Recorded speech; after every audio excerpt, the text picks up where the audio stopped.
Good.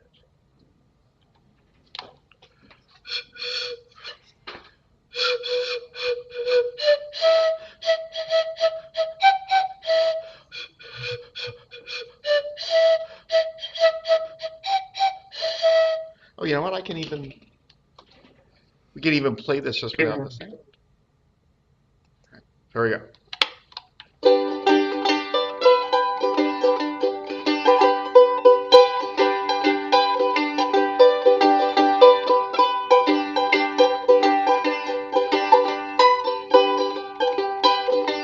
You love hummingbirds, but you confess there's only one species in East US. You've seen this species, but you want more. So you book a vacation, an eco tour. World's hummingbird capital is Ecuador. Down there they call them picaflor. From Quito you drive northwest. To a roadside cafe you take a rest. Hummingbird feeders out in the back. So glad your camera's in your pack. Iridescent colors just like a fable. You see 10 species from your table.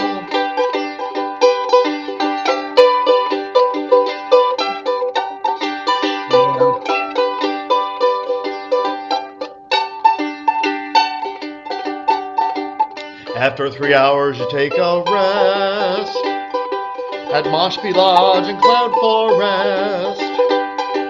10 square miles of preserve is cruise great. As many birds as New York State. 5 hummingbirds endemic, what is more? This year 40 species of picaflor. Tantas especies no es posible. La diversidad es increíble. Tantas especies no es creíble. La diversidad es increíble.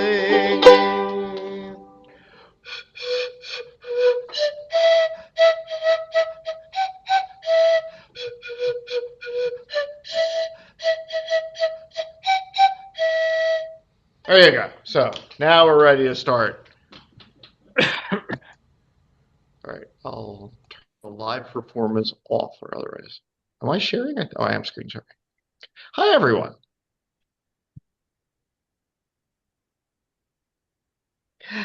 So with Cultural Affairs, we're doing this great series of talks on wildlife in Latin America and Southern US.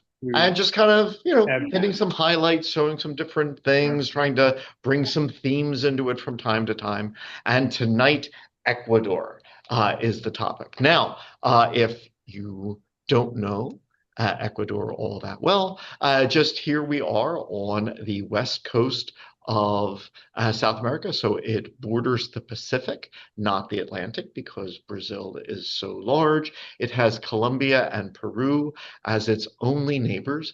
And there are 4 provinces of Ecuador, but one of the 4 is this series of islands, which is ways off in the Pacific, known as the Galapagos.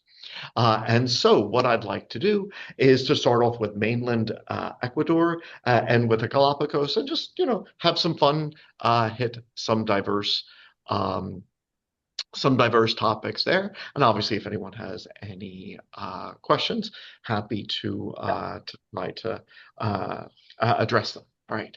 I'd like to start off with tanagers and then go to hummingbirds, and then a couple of things that they share, like being really colorful, even having some uh, the bright colors and the like. So tanagers, oh, I love them. So although I love them, and I'm sure you say, I love them too. I love the scarlet tanager. Unfortunately, I teach both anatomy and I teach genetics, and so I appreciate both fields. Tragically, sometimes they don't agree. So, like, anatomists will say, we're going to classify things this way, and the geneticists come along, look at everybody's DNA, and say, no, you're wrong. We have to reorganize everything that you learned. And here's an example. The scarlet tanager is not a tanager. It is actually a cardinal. Now, cardinals aren't that too far distant really related to tanagers. But if we were to put this into a real family, the scarlet tanager is not what we call a tanager in the family of tanagers. It is in the family of cardinals. Now, to make your life even, and so what geneticists do is they compare everybody's genes and DNA, and then based on similarities, they put them in families. That's a long, drawn-out process, and there's gazillions of studies which do that. So tanagers are only known in the Americas, and their center is South America. They are a tropical American bird, and they are the second largest family of birds when it comes to number of species. So that is a tanager. Now, to make your life even more difficult, the one thing we call a tanager is a cardinal, but here's a bird that you can find in the southern United States, which we call a cardinal. It's actually a tanager. All right. So once again, these geneticists they're arguing not only this one, which is known, but here's another species called a yellow-billed cardinal. My pictures aren't that great because they're actually from South America. I've never seen those in the U.S., but they're in like the southern U.S. I want to leave this topic because we'll get back to this bird. This is one of the Darwin's finches from the Galapagos. It's actually not a finch. It is also a tanager. So we have all of these words which we love, and unfortunately, the geneticists reclassify things. But I want to start talking about Ecuador and less about the arguments of geneticists. So this is the second most species-rich group of birds, and Ecuador is a capital for them. They are, from tropical America, and if you were to go to Ecuador, you would see so many different kinds of these. The same thing applies to hummingbirds. So hummingbirds are in the top 10 as far as groups of birds with the most number of species. So let's say you go to Minnesota and you see a hummingbird. It's a ruby-throated hummingbird. I know that because that's pretty much the only one you'll see, unless like a rare, one that comes through that, just on a storm or whatever. You go to Maine, you see a hummingbird. Same species. If you go to Louisiana, same species. Go to Florida, same species. You go to New York, here, same species. There is one species of hummingbird east of the Mississippi River. Now, once again, occasionally there's, a rare, but like for the most part, if you see one hummingbird east of the Mississippi, this is our only species. The United States, in general, has only 15 different species of hummingbird. Hawaii has none. They never made it out there. Now, in the song that I sang, which I would like to go back to, this is the song, isn't it? Yeah. So if you were to land in Quito, the capital of Ecuador, and then start driving towards the coast. You'd go through mountains. All right, so you'd be in the Andes for a while. It's a beautiful drive. So here's, just to drive along the way. Oh, come on. I know I had more of the drive. All right, so there's drive in there. And at some point, you need a rest break, right? So you're in the middle of the Andes. You're like, I could use a bathroom break. I could use a drink. So there's all of these like roadside cafes that say like, hey, come here, get a drink. You hit a bathroom, you get a, a soda or a drink or whatever. And they say, oh, we have hummingbird theaters. So you can sit in the back and, spend 15 minutes, just enjoying your drink here. I saw, I think, 10 species of hummingbird. I know it was 9, and I think it was more than that. So once again, east of the Mississippi, we have 1. I spent 15 minutes in a roadside rest stop, and I saw what I think were 10 species, at least 9. When I go to the next place where so here's all the species that I saw. When I go to the next spot, which was a couple hours away, called Moshpee Preserve, it is a wonderful place. It's this wildlife preserve in a rainforest. The Amazon is South America's biggest rainforest, but the Choco rainforest is the second. This is there, so the Moshpee Lodge is great. And the preserve is 10 square miles, right? So 10 square miles. That year, they had seen 40 species of hummingbird there. So once again, the United States has one east of the Mississippi River. This area of Ecuador, 10 square miles, 10 different species. I saw six, which means that between a road stop cafe and 2 days at this lodge, I saw as many species of hummingbird as the United States possesses. So the point, obviously, is Earth's biodiversity is not equally shared. All right. So if you were to say, how many species would I see in like a square mile? Well, it depends. Are you talking about a square mile in Orange County, New York? Square mile in Canada? You'd see less. Or a square mile in a tropical rainforest, and you'd see far more. And different groups of organisms have the hotspots where they evolve. So with birds like hummingbirds and tanagers and toucans, South America was where the group, got to its diversity. So if you want to see a hummingbird, go to Ecuador or the Amazon. If you want to see a tanager, go to Ecuador or the Amazon. Ecuador is the capital of hummingbirds for the world. No other country has as many species. In fact, I wrote it down. All right, so forgive me. I swear I wrote it down. I better find it then. Okay. There are 300 species of hummingbird in the world, in the Americas. Welcome, welcome, welcome. Hi. In Ecuador, you can find 130. Once again, the United States has 15 species of hummingbird, 130 in Ecuador. And so that was just one group of birds. Here you see the toucans. Now, when we think of toucans, I think we often think of the big ones with the really long bills. This is actually from Paraguay, which I'll talk about next week. So that's great. But there's all these different kinds of toucans. I think there's like 40 different kinds. So in addition to the big ones that you can find, including this one's called the Choco toucan. I had mentioned that the second largest rainforest in South America is the Choco rainforest. Ecuador has a lot of it. And so this is called the Choco toucan from that rainforest. So it's kind of big, big bill.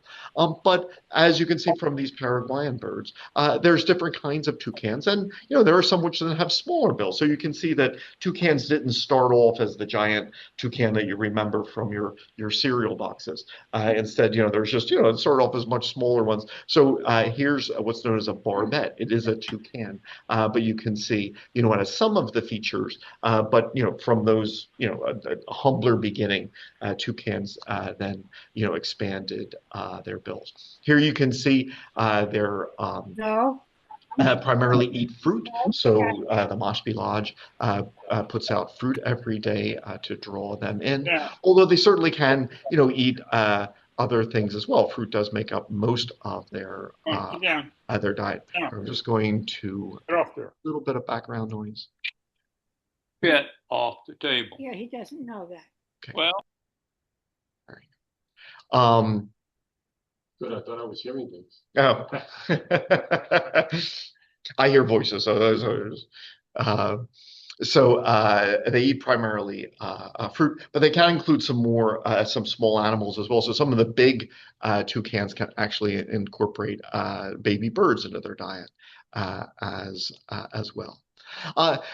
Obviously, the lodge puts out fruit because the people who are coming there, are coming to see the toucans. But I'd like to highlight that because ecotourism, we talked about Costa Rica last week. Ecotourism is their major source of income. So here is this incredible area on planet Earth, 10 square miles, has as many bird species as New York State. All right, so you can find as many bird species in this 10 square mile preserve as in New York State. But how do you preserve it? Because someone might say, like, oh, what would be great? Let's cut down some of the trees and grow some coffee, or let's put some cows on the tree, on the land or whatever. So if there's people who would love to see toucans and tanagers and hummingbirds, they come, they have a wonderful stay in an absolutely beautiful lodge. It was absolutely gorgeous, and so obviously, the lodge wants to put out out fruit, and support this ecotourism. Um, and thus help preserve this. Now, a couple of quick things that I like to ask. Tropical birds, they just seem beautiful, raising the question, why do the tropics get such colorful birds? And our birds, we get sparrows and thrushes, which don't get me wrong, great birds, but they're browns, etc. But actually, so I mean, I wonder that question, but it's a little complex. So I'd like to just kind of, mention that's a little more complex than what you might think. I'm biased. When I say that's a colorful bird, I'm using the colors that I see. Birds see differently, however. Birds see in four colors. They also see in ultraviolet. So there might be a bird which I think is rather drab, but actually has patterning that I just can't see. So, when I say, oh, some birds are more colorful than others, but once again, it doesn't matter how I see the bird. Birds care about how they see each other, their potential mates, their predators, etc. Like I see the world like, ooh, I'm really important. I'm not as important as I think I am. It's so like how the birds see each other is more important. So there's that. Also, I think brown is a drab color, all right, and green is bright. But I live in a temperate area where the leaves fall every year, and so the leaf litter has bugs in it. A lot of birds come down and eat bugs in the leaf litter. So if you're going to do that, you want to be brown. The tropics don't have much of a leaf litter. They don't drop all their leaves once a year. And there are like so many ants and all, like if a tree does drop its leaves, the ants get, the leaves right away. So there's no leaf litter. So if you're a bird you want to feed, where are you feeding? In the leaves that are green. So I say that sparrows are dull because they're blending in with their environment on the ground. But a lot of these tropical birds, they're green, they're blending in with their leaves. So it's the same thing. It's just they're feeding in a different part of the canopy. There are plenty of brown birds in South America. I lived in South America for 2 years, so there's plenty of brown birds. But like it's the toucan that you remember, it's the hummingbird that you remember, it's the orneros that you probably don't. So there's plenty of diversity there. A couple other things. Birds can't really make their feathers really colorful. They have to eat color. So like here, where do, Baltimore Orioles get orange? Where do cardinals get red? Where do goldfinches get yellow? In the plant stuff that they eat, we know that when autumn comes, we look at the plants and we say, oh, we see reds, we see orange, we see yellow. Well, they're called carotenoid pigments, and birds eat them, and they put that into their feathers. In the tropics, you have fruit everywhere. Whereas here, a lot of the birds are eating grass seeds. Grass seeds don't have a lot of carotenoid pigments that birds could then use to put into their feathers as pigment. So it's just a whole lot easier for birds in the tropics to have colorful feathers because the colors are in their diet. One last thing before I go on is that one thing I ask my students, just a lot, but I think it's a really relevant question. If you're ever at you go to a presentation on Ecuador and then everyone decides to hit a bar afterwards, all right, and you find someone at the bar and you think they're kind of interesting, you strike up a good conversation, and then afterwards you say, ooh, you know what, I think I'd like to ask them out on a date. Do you ever have to stop yourself and say, wait, is this a member of my species? All right. Well, you're laughing because it's silly. If someone looks human, they are. But in that outside world, there's a whole lot of little brown birds that aren't your species of sparrow. So if you're a sparrow, you have to check. They look like you, but they're not your species. There's a whole lot of little yellow birds that look like warblers. So imagine now being here. If Ecuador has 130 species of hummingbird, if you're a hummingbird that wants to have sex, there's a lot of wrong answers out there. Here, there's only one species east of the Mississippi River. If you're a hummingbird and you want to find a mate, you see a hummingbird and you're good. Whereas there's over 100 wrong choices. So now there's another reason for all of these colors. If you've got so many different species, how do you sort each other out? How do you know who's my species versus your species? So just that, I thought those things on colors would be relevant. One other thing is, especially with the hummingbirds, we see all the long tail feathers. So obviously with a peacock, this male peacock is trying to impress females. Look at how bright my colors are. Look at how long my tail is. Lots of birds do that. So this is a flycatcher from Paraguay, for example. Here's a hummingbird from Ecuador. Why do they do that? Because these males they're impressing the female, but they're more likely to die. All right. It's harder to fly when you've got these long tail feathers. Those long tail feathers, they're not helping you fly. So it's harder for you to get food. It's easier for predators to eat you. And you'd think that natural selection, all right, would favor features which would help you live. So why do we see this? Well, because there's also something called sexual selection.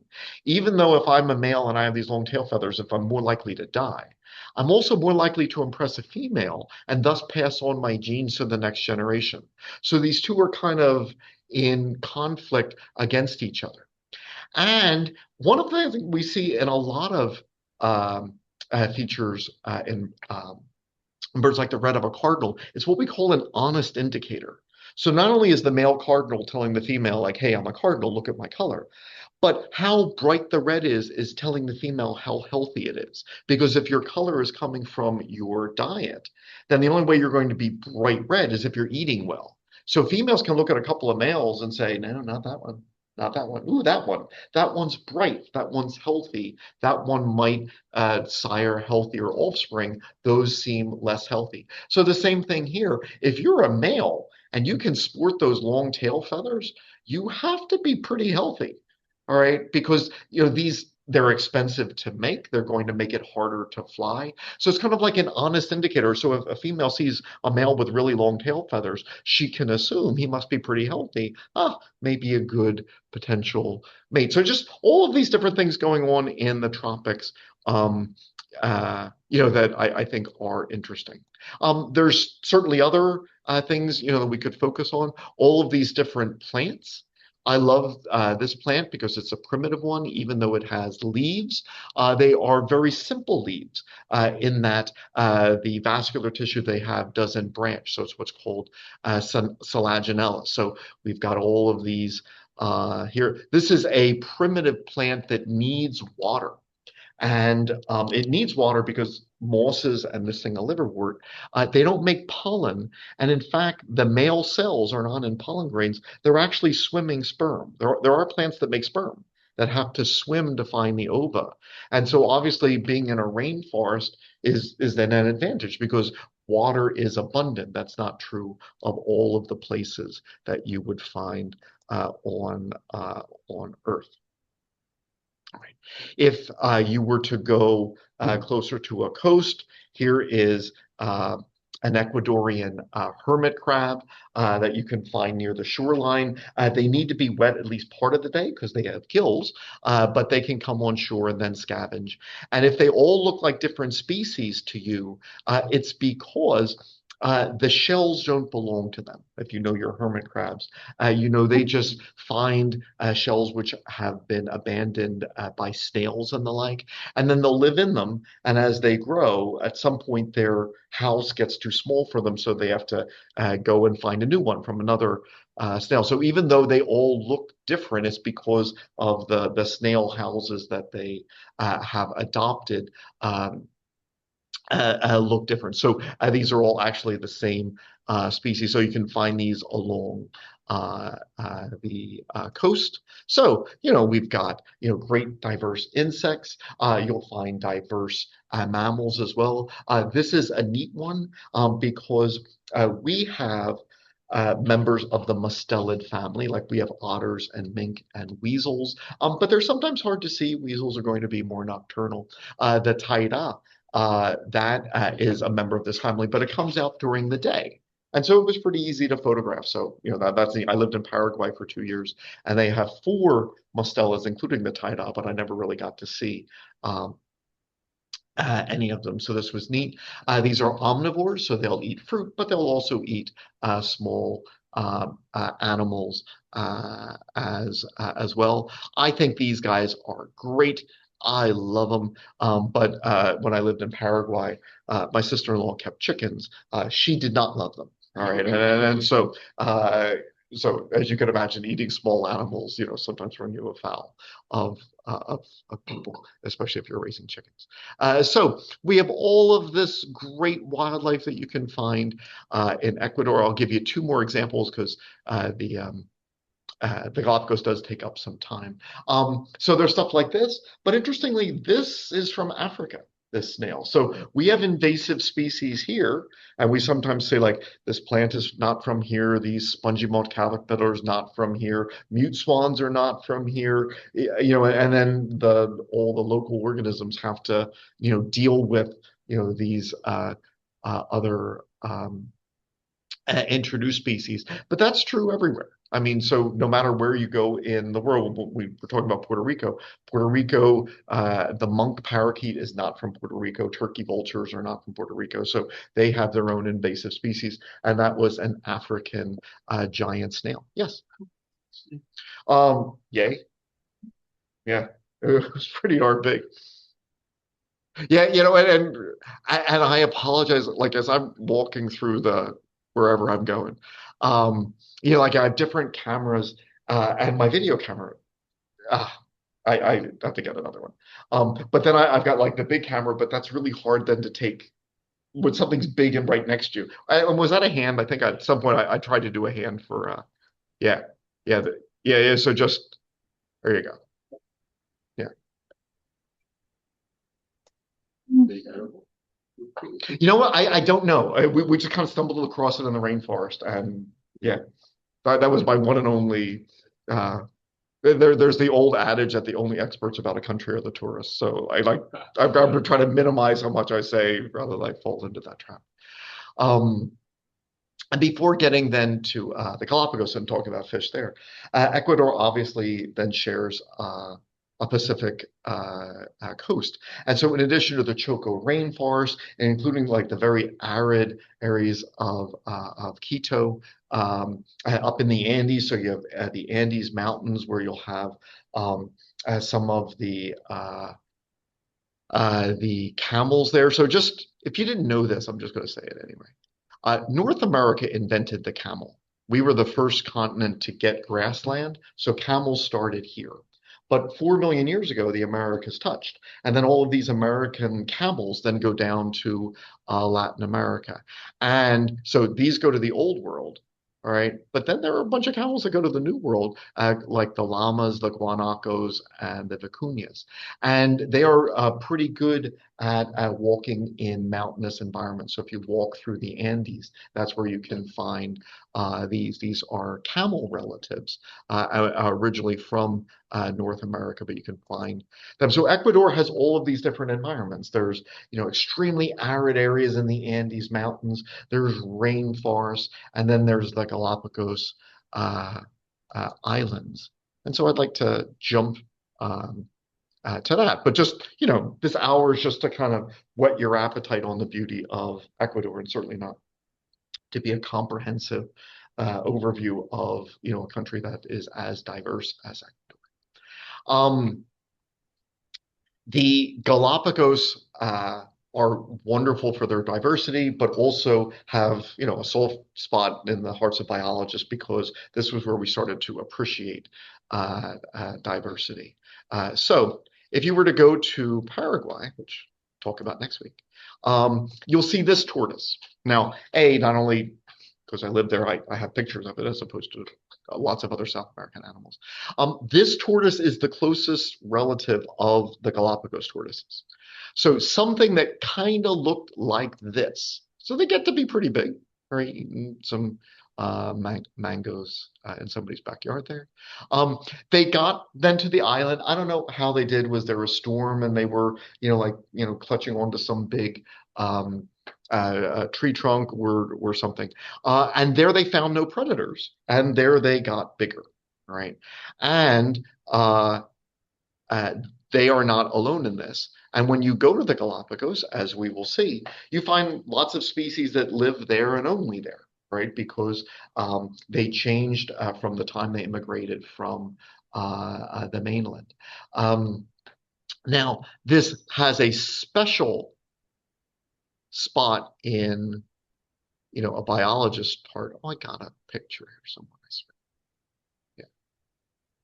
So if you go to the Galapagos, they have like a little museum in one of the national parks, and here's like some Charles Darwin stuff who spent there. Charles Darwin spent a small amount of time in the Galapagos, really not all that long. But he noticed that these look kind of like the mainland, version, but you've never seen any of these on the mainland. They seem to be unique to the island. And while the idea that biological species can change over time is an old idea going back to the ancient Greeks, in Darwin's day, the primary idea was that species could not change over time. No new species could ever be born. So if you were to look at all of the species that we have alive today, like blue jays and painted turtles and this, they existed since the early moments of life on Earth, and they would exist at the end of the history of Earth, and there would be no new species in between. But not only did Darwin see these tortoises, if you look really hard, you'll notice what Darwin noticed. Look at the shape of this shell. All right, so this one looks like this. But look at the shape of this one's shell. That looks different. And as Darwin was noticing this, one of the Ecuadorians said, "Oh yeah, I can tell you what island a tortoise is from based on the shape of its shell." So not only do the shells vary, this one comes from this island. This one comes from that island, and you could identify that. And then that, raises the idea that, if species, appeared suddenly, that means like a different species would have to have appeared specifically to one island. And instead it planted the idea in his mind, wouldn't it be easier to explain that ancestral tortoises got to different islands and then changed there? All right, and so he wouldn't publish Origin of Species for 20 more years, but it was his trip around the world, this time in the Galapagos, which helped to sow the seed for that. Now, I want to get back to the Galapagos, but like one of the chapters in his Origin of Species, it makes this really profound statement. So I'm just going to say it, and feel free if you're affected by how profound it is, by all means, feel free to show emotion. Darwin states that pigeons have evolved from doves. Okay, and so for people at home, there was no intakes of air, etc. But in his day, that was quite the controversial statement. That was a new way of looking at it. That said that a species that did not formally exist changed over time from an ancestor. So his title of his book, The Origin of Species, that's what it was. All right, that here you could have something new, all right, derived from an ancestral population through change over time. So just noticing, wow, there are different species of tortoise on different islands. I wonder how they got there. Questions like that pop up. Now, I love these guys, and I hate to bring everybody down, but I'll bring you down anyway. As they come from different islands, this old mariners, as they came through, obviously harvested them a lot because it was an easy source of food and water. They would just hang them in the bottom of the ship. And so a couple of the species have gone extinct. And there was one, which was the last tortoise found on Pinta Island. All right, so there's one of the Galapagos Islands, Pinta Island. This is it. And it was preserved. And notice how unique its shell shape is. And they scoured the island for a female that they could mate with it to continue the species. They didn't find one. They tried all of the other kinds of Galapagos tortoise to see if it would mate with any of those to, kind of keep a lineage on. And nothing worked. So they called it Lonesome George. And I mean, tortoises can live 100 to 200 years. And so when I was in the Galapagos, one of our guides talked about like when they were kids, they would, go to the zoo and see Lonesome George. It was like one of the big exhibits. But Lonesome George died, I think 2012, maybe. And when it did, that was the end of its species. All right. One other thing is the Galapagos Islands. Galapagos is an old Spanish word for tortoise. And so the islands are named for the tortoise. And the Ecuadorians would say that like when they were kids, they would call the tortoises Galapagos. And the islands were called Galapagos. So the name of the islands and the name of the tortoises were the same. So that's a neat story. And the tortoises are great. But the thing about the Galapagos is you see that play out everywhere. So South America has iguanas, all right? Mostly they're green, they live in trees. They got to the island somehow, and then they changed. There weren't any, predators that would feed on them. There were no jaguars, etc. And so there were a couple of species of then land iguana. And from the land iguanas, then came this more unique one, a marine iguana, which then eats, instead of leaves up in a rainforest, it's eating the green algae growing on rocks. So it had to change a little bit. It changed its lungs so it can hold its breath longer. Its claws became even better at grasping because there's currents in the Galapagos that you have to then resist. There are three types of the land iguana. One is very common.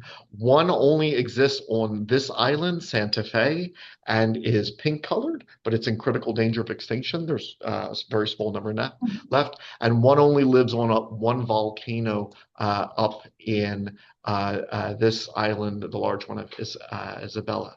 So once again, if these populations spread throughout the islands, if you're an iguana and you want to have sex, you're not going to have sex with that one. All right, you're only going to have sex on your island. And so we then saw changes over time that the iguanas from one island started to look different from the ones on another, just like the tortoises did. And after a while, they can't really reproduce well together. And now we recognize them as different species.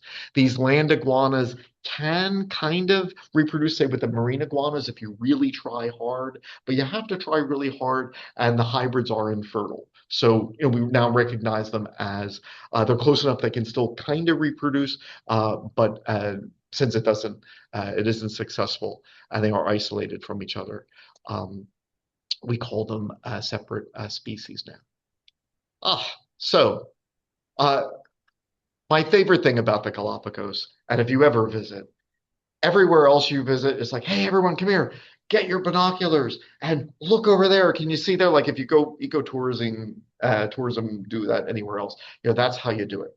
In the Galapagos, you're snorkeling, and all of a sudden, this marine iguana just swims by you, or the green turtle, which we'll get to. It's like, oh, so, hi, you just swims by you. In the Galapagos, they're just right there because there are so few predators. They don't really have the same fear and caution of predators that you would typically find elsewhere. So marine iguanas are great. So if you snorkel in the Galapagos, you'll be snorkeling with them. And I was lucky to be there in La Nina year, and not an El Nino year, which I'll get to. In La Nina years, there's marine iguanas everywhere. In the El Nino years, you see their skeletons. All right, and that's just part of a natural cycle, but it's still upsetting just to see, just gazillion skeletons everywhere. So we were getting out of El Nino year and getting to a La Nina. But if I had been there like 2 years earlier, I would have seen a lot more of these and far fewer living ones. So why does the temperature of the ocean? I have videos of the sea turtles, and if that's okay, I'd like to answer it when that's in the background. One thing that I don't want to get into, if it's okay with you, is at what point, if you've got two variants, do you say it's a subspecies versus a species?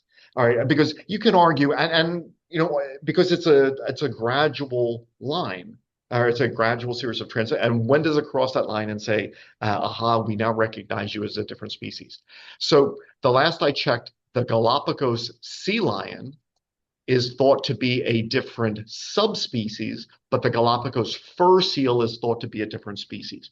I'm just mentioning that because when you go to the Galapagos, because each island is isolated from the others to some degree, and because it's isolated from the mainland, you see that process of family lineages gradually separating from each other. You see it playing out in front of you. Like, oh, this is not a different subspecies. It's just a variant of something. But, ooh, this is a different subspecies. Here's a different species. It just, everywhere you look. So, but the tortoises or the iguanas or the bugs, you can see that all over the place. The sea lions are lots of fun, right? You can lie down next to them, as you can see. And the young ones, like you have to be careful, obviously, with wildlife. And big male sea lions, you should give them a wide berth because they're huge. But the young ones are actually quite playful, and they love to like if you're snorkeling, they do love to like make a beeline for you and then like go away right at the last minute. And so, the Galapagos is a lot of fun because you can, see wildlife up so close. All right, so at some point you'll see some of the young ones doing that.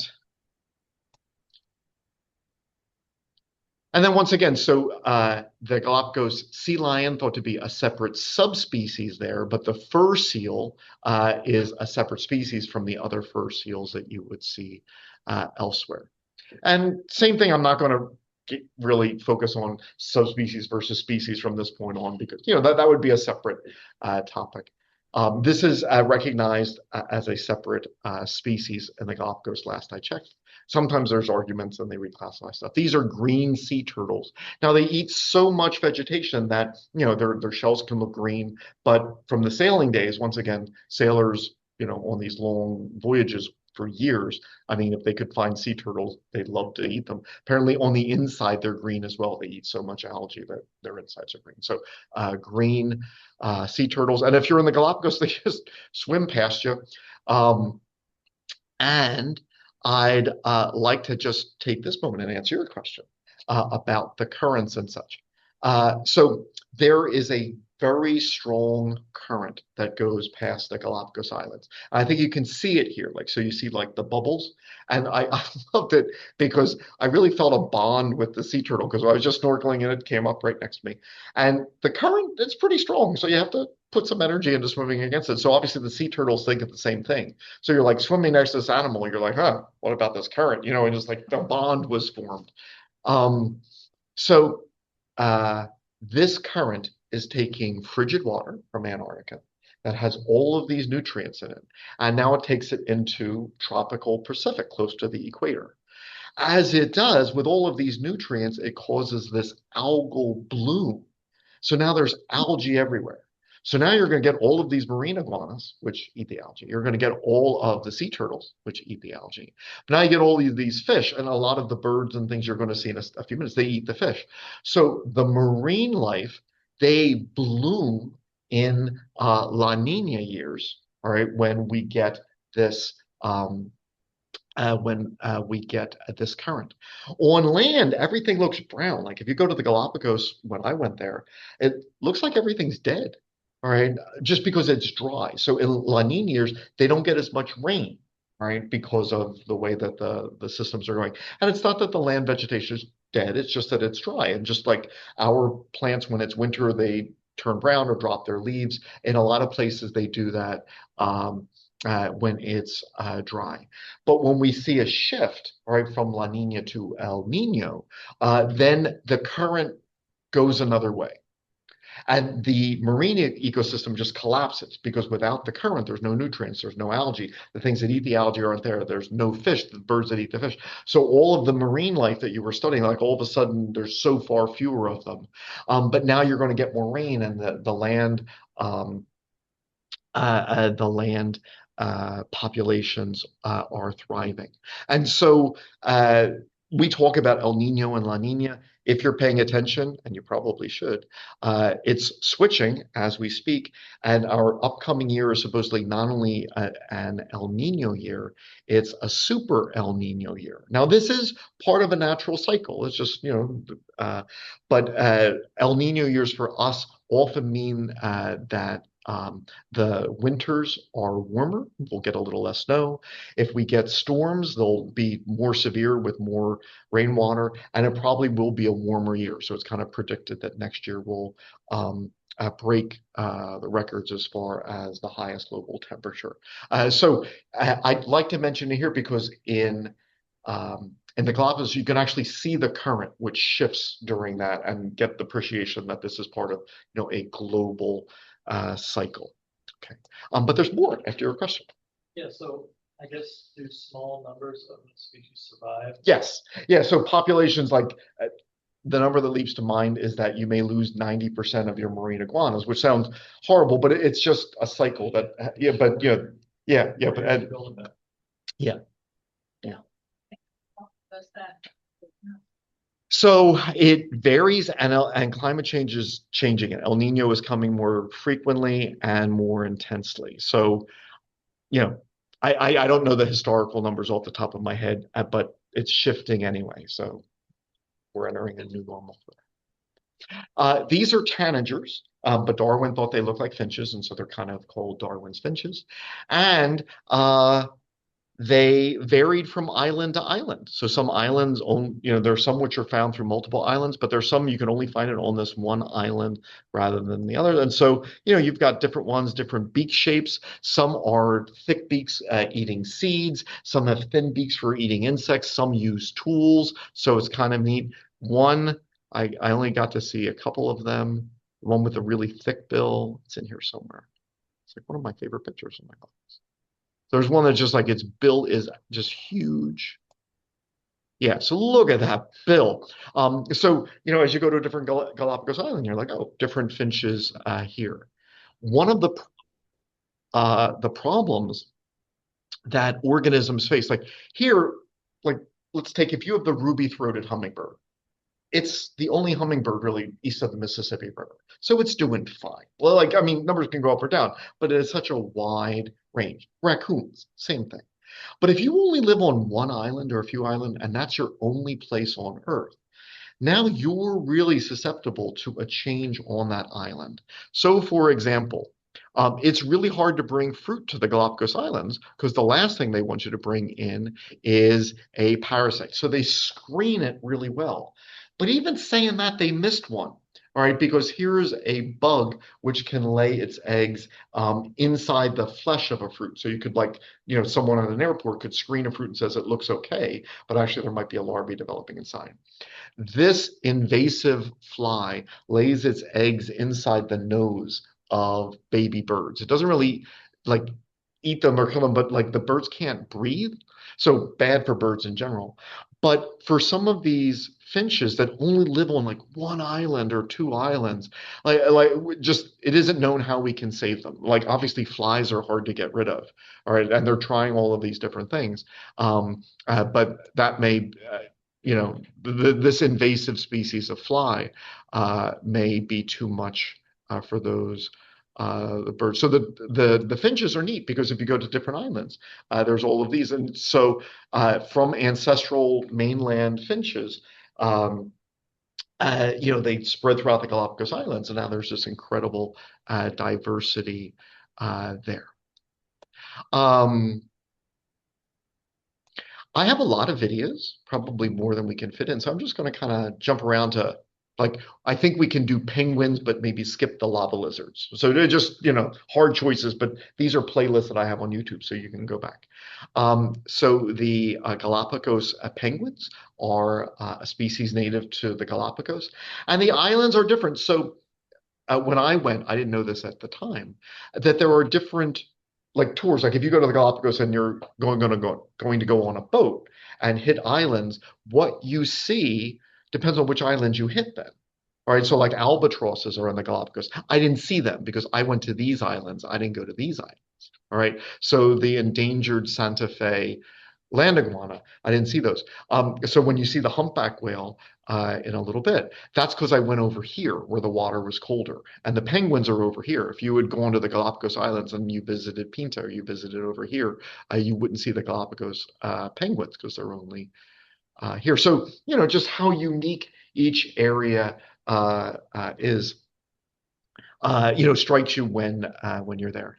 So we have the Galapagos penguins, and they're kind of fun.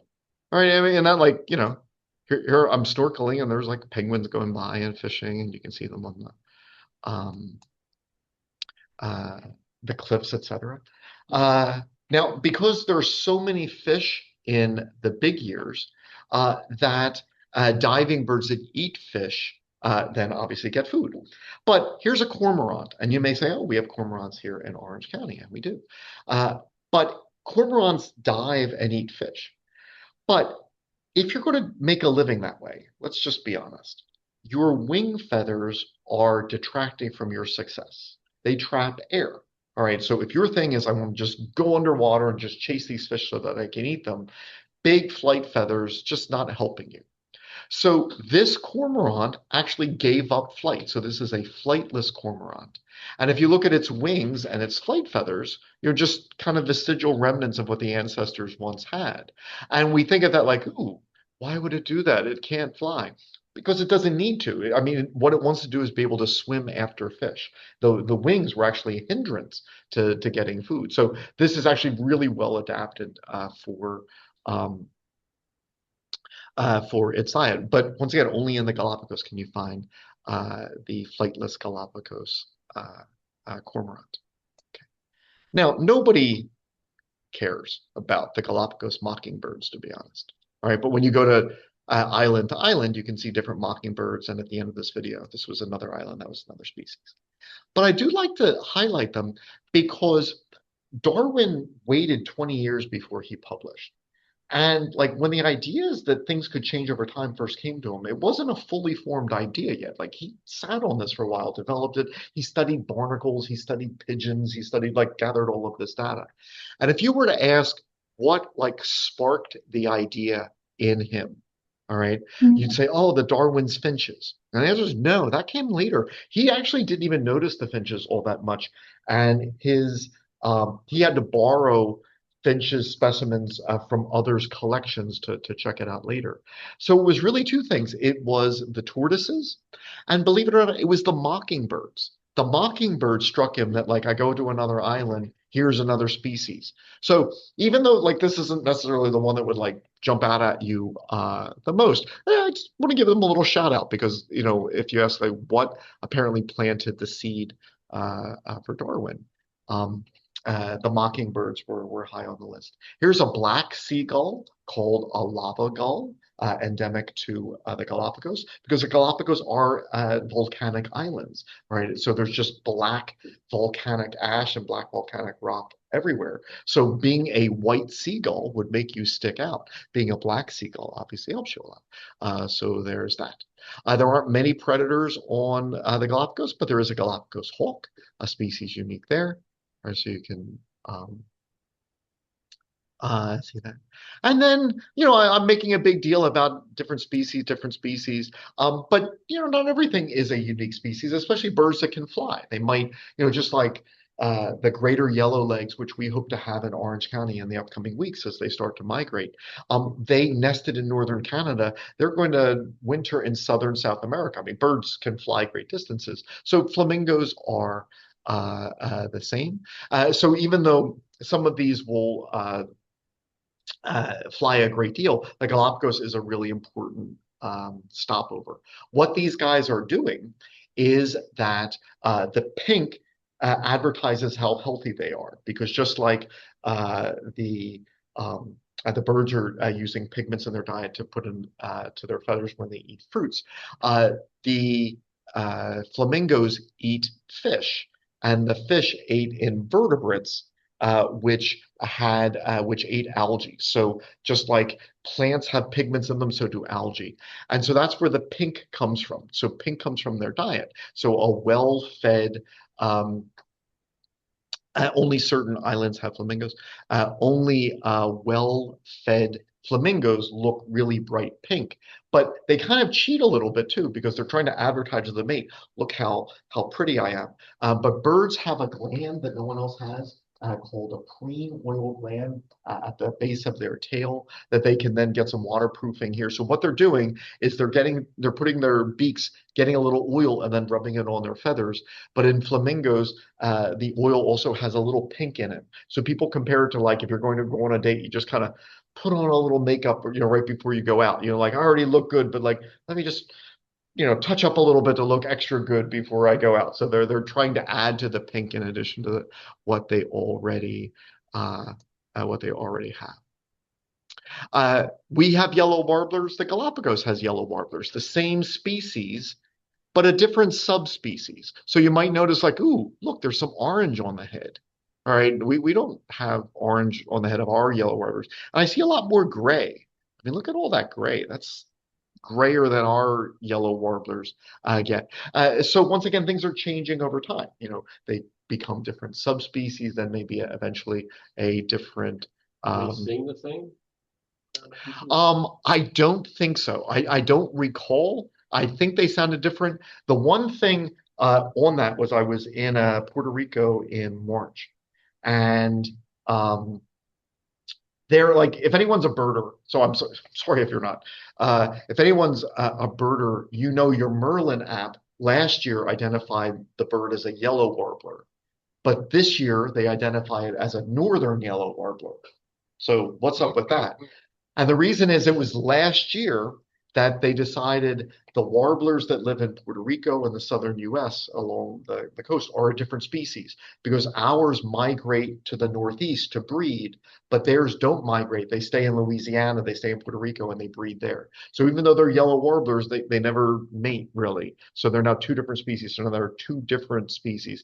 And they do sound a little bit different. Like, so when I was in Puerto Rico, I'm like, that sounds a little different. So I wouldn't be surprised if they did. Around ones around my house are the loudest, Uh-huh. earliest birds. Uh-huh. Like, Yeah, the sweet, sweet, sweet. I'm so yeah, sweet. Yeah. amazing. It comes from such a tiny bird. Yeah.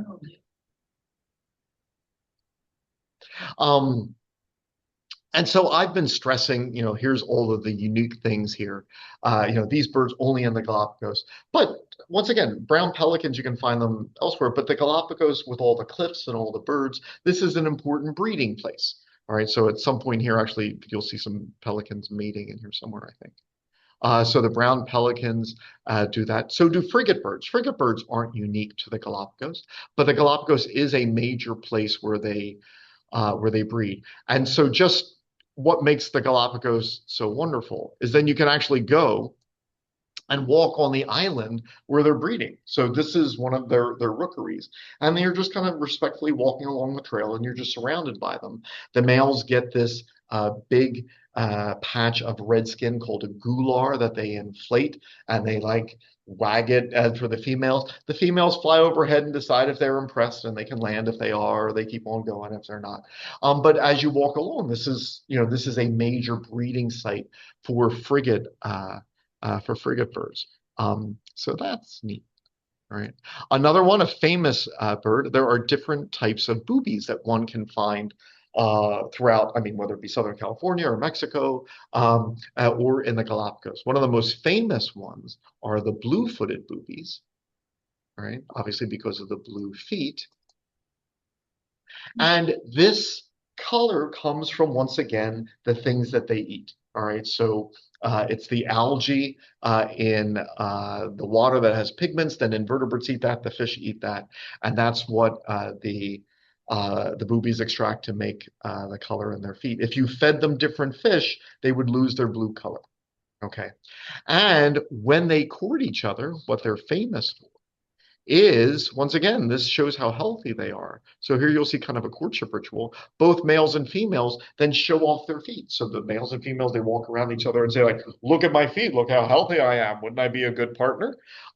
Females actually have a little brighter blue to them, but this is one of the famous things as they do their, they showing each other the feet as part of this courtship ritual. But that was one of the species. There are others. So the Galapagos also has then the red-footed booby, right? And so here you can say they look a little different. These are two fighting with each other, which is that the previous video? But here you can see the red feet. You'll see them fighting with each other in a second. All right. And where the water is cold and you're getting these ocean currents, all right, well, then you can see humpback whales, but not all throughout the Galapagos, just, certain parts of it. So there was only one point in our trip where whale spotting was possible. So we were lucky that we did see a couple. There's the blowhole coming up. Now, this was just an introduction. Let me just kind of say a couple final things and then wrap up in 3 minutes. Are there insects that you can only find in the Galapagos? Yes. All right. So, I've got a playlist of videos. These insects exist in the Galapagos, nowhere else in the world. Here's a Galapagos scorpion, only here in nowhere else in the world. There are Galapagos plants that you can't find anywhere else in the world. Certain kind of cacti which grow to tree size. There's the lava cactus. There's some really, yeah. the Galapagos carpetweed, which is red. I swear. Yeah, really kind of pretty. The dusky chub is a fish which is endemic to the Galapagos. And then there's just all of the other reef fish where, maybe they're not endemic to the Galapagos, but endemic to the Galapagos and the surrounding Ecuadorian coast. Once again, just because of how many species occur here or nowhere else, but also because of the opportunity to see, just species changing over time. That, here on these two islands, they're not separate species, but they're different. So maybe we'll call them subspecies of each other. One can actually watch that process of how new species arise, actually kind of occurring in stages around us. So this was, I mentioned this on the mainland, with more species of hummingbird in a smaller area than anywhere else in the world. So just species diversity is something that Ecuador is rich in. And so whether it be the hummingbirds and the tanagers on the mainland, or the Galapagos, tortoises and all of its other wildlife, just so many examples of that. But then finally, one other thing is I didn't focus on this because there was just so much new in Ecuador that one wouldn't see. Obviously, we're getting to a time of the year where our birds, they're going to leave us, many of them, all right, because they eat insects, and with the cold weather, the insects are going to go. Many of them go now to warmer places, all right? So there's a whole lot of birds like our yellow warblers. I think of them as our birds. They're Orange County birds. But the reality is that they spend more than half the year outside Orange County. They send it migrating down farther south, and some of them will spend the winter in Georgia. Some of them will be in Puerto Rico. Some of them will be in Colombia. All right. And so if we're to think about wildlife and how we preserve wildlife, we can't just think of our borders, because birds obviously don't recognize borders. And the same thing when I went to the Galapagos, I saw a great blue heron, I saw great egrets. You can see birds which are then migrating. This will be a stopover. They eat a lot of fish, and then they keep on going. So in addition to birds which stay all of their lives in the Galapagos also important for migrations. And that last point that I just made, I'd like to then hammer that home one final time in the final talk in our series next week, when I talk about Paraguay, where I lived for 2 years, and then just once again talk about South America and Latin America in these migrations and how important they are. I do say with a bit of regret that I love to have videos playing in the background. When I was in Paraguay, I was in the Peace Corps. I was dirt poor, and so I didn't have a camera, that was worth anything back in the day. So like, I have a lot more photos of Paraguay wildlife and fewer videos, just for that reason. But I hope you are enjoying this kind of, some snapshots of different places of Latin America and the southern US and its biodiversity. And next week, we'll do our last edition of that. Does anyone have any questions? Yep. You may have touched on this, but I'm even late. Why are the predators so not there? Why are there some predators? Well, so I think it's, in all honesty, okay, I'm not sure I know what the chat. So the question was, thank you. See you next week. Let me just repeat it because sometimes I can't hear it. Why are there so few predators? I don't know. I think, so I'm just making stuff up at this point. I think dumb luck. Like, who gets there in a storm while gripping on this? And I say that because one of the big problems on islands like the Galapagos is if someone lets go their cat or their pig or their goat, or their dog. And now the island animals have never seen this, and they don't know how to defend against cats or whatever. And now the cats are doing great. You have all these feral cats, you have all these feral pigs, etc. So it's not that the Galapagos couldn't support cats. It's just that no cat ever stumbled upon the island. And I think a lot of islands around the world, that's an issue, that once you release these things, it turns out, this island is great for that type of predator. It was just that they never got there. Yeah. How about snakes? I didn't see you talk about snakes.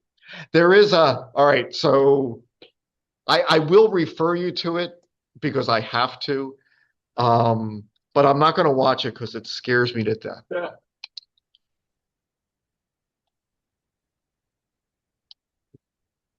Marine iguana. I think it's, yeah, marine iguana. All right, so I think this is one of the David Attenborough thing, and I know it has to pop up. Yeah. So I'm sorry. I'm going to like cut this out, because it traumatizes me. But so marine iguanas, their eggs get laid in the sand. It comes the day that they all hatch. And so I think it's David Attenborough who's narrating this, like, here, first day of life. And then it has to make it to the ocean where it's safe. And all of a sudden you just see all of these snakes pop up. And you just realize, like, this is its first day of life. And there are just like hundreds of snakes looking for baby iguanas. And it's just running the gauntlet, to get to safety. It's terrifying. All right. So I don't know. We're not going to watch the whole thing. But there are snakes. I don't know that I saw any, but doesn't mean that. Yeah. Yeah. Yeah.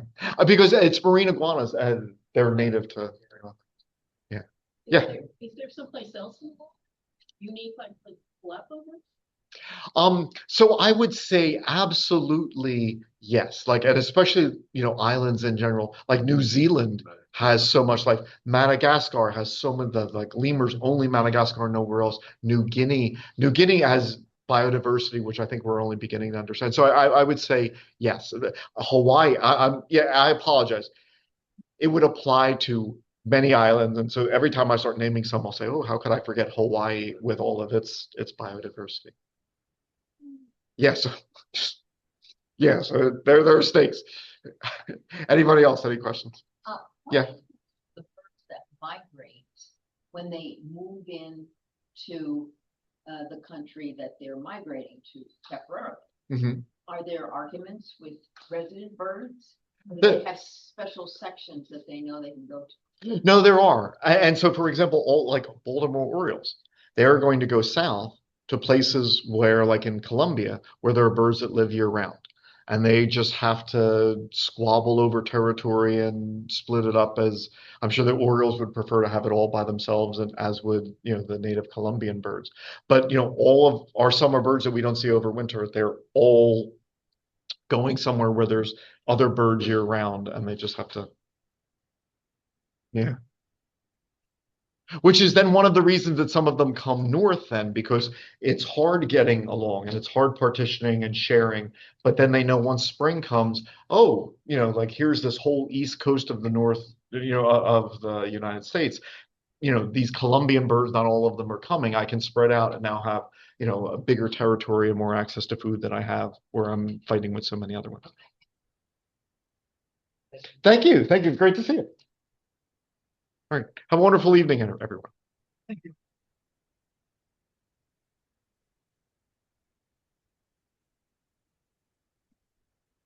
Oh, when is the best time to go? Good question.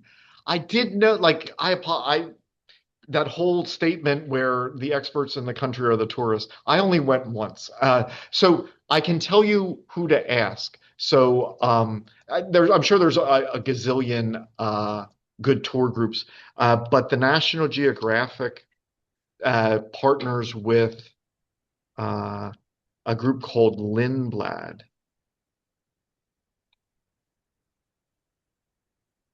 All right. And they are just absolutely great. Like they kind of, almost invented the idea of like cruises that are ecotourism related. So I would look on their, for their information and contact them. That's a great question. Like, would one part of the year I'd be more likely to see this than another part of the year, like nesting birds, et cetera. They would be good on that. Thank you. You're welcome. Have a wonderful evening, everybody. You too.